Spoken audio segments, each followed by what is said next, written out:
дорогие зрители моего канала, это канал Чем Авто. Сегодня у нас обзор на автомобиль Jeep Patriot, пригнан с Америки 2011 года. Перейдем к дизайну автомобиля.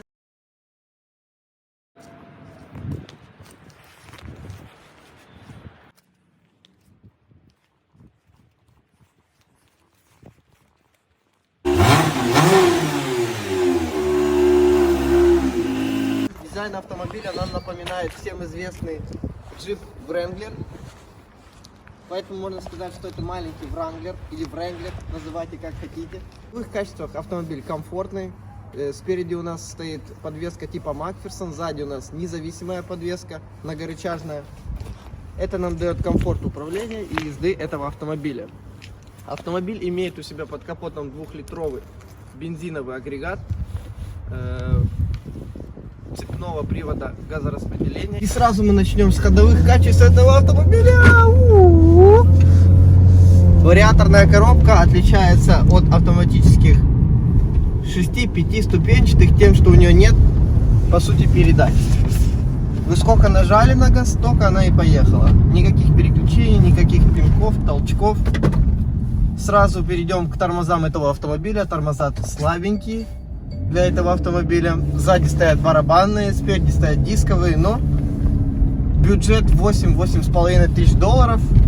Вы кроссовер лучше не купите этого. В потоке автомобиль себя ведет уверенно, перестраивается без проблем, полосу держит уверенно, в повороты входит так сравнительно.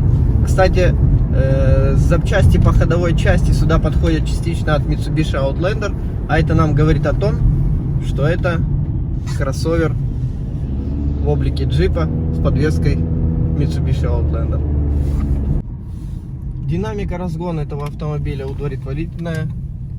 По городу ее хватает с головой. По трассе также вы будете себя чувствовать уверенно. Кстати, сразу перейдем к педали газа. Педаль газа здесь электронная и настроена очень странно. Только ты чуть-чуть нажимаешь газ, сразу автомобиль подрывается. Ну, это как бы специфика и нашей трансмиссии, а именно вариатора. Вариатор тут стоит японский Джатка. Ходит он своих 200-250 тысяч. Рассыпается, выкидываете его на помойку, ставите новую коробку и едете дальше. Двигатель тут надежный, 2 литра атмосферный. Можно установить газ, этим экономить топливо. Ну и сам по себе, в принципе, автомобиль в смешанном цикле кушает около 11 литров топлива, а именно бензина, 95-го желательно. Но так как это американский УАЗик, то в принципе можно сюда залить и 92-й, я думаю, он тоже будет его перелить. Перейдем подробнее об двигателе и трансмиссии этого автомобиля. Двигатель, как я уже сказал, у нас 2 литра объем, мощностью 156 лошадиных сил. Едет машина бодро. Тип трансмиссии у нас вариатор. Вариатор нам дает хорошую динамику разгона и комфортную езду, скажем так как нет, как на обычном гидротрансформаторе, каких-то переключений, толчков. Просто сколько педаль нажали гашетку, столько и поехали.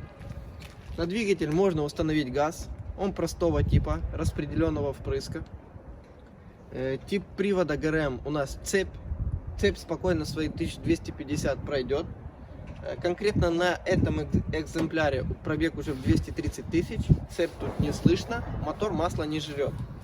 Также в этом автомобиле присутствует кондиционер, это из комфорта.